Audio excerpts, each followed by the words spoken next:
փաստաբանների ինչ որ երկար ժամանակ տևեց մինչև իրանք գտնեին ինչ որ մի հատ հոդված, չգիտեմ գտել են թե չէ, Սամվել Կարապետյանի հետ կապված, բայց մեր գծով Սահմանադրական կարգի տապալման, բայց ձեր մասով ձեզ ինչու էին տարել 6-րդ վարչությունը։ ճիշտը որ ասեմ, մենք չհասկացանք, հա։ Մի քանի ժամ ձեզ պահել էին այնտեղ։ Ասես թե նույնիսկ սահմանված ժամկետից ավել են Հա, պահել։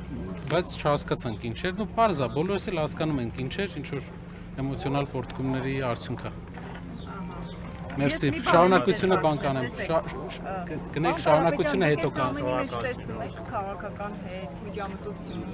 ինչ կասեք, ինչով եք բացատրում այս գործողությունները, Սամվել Կարապետյանի նկատմամբ, ձեր նկատմամբ։ Մենք հերթականությունը կարանք բոլորս նայենք, տեսնենք, որ տեղի էր ունեցել հայտարարություն Սամվել Կարապետյանի, որից հետո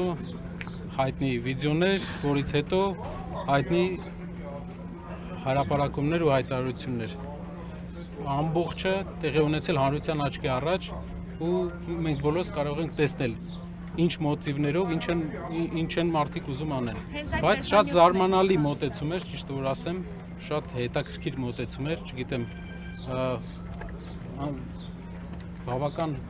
մեծ էվոլյուցիա ենք տեսնում ենք մեր արդարադատության ու արտադատության վերաբերյալ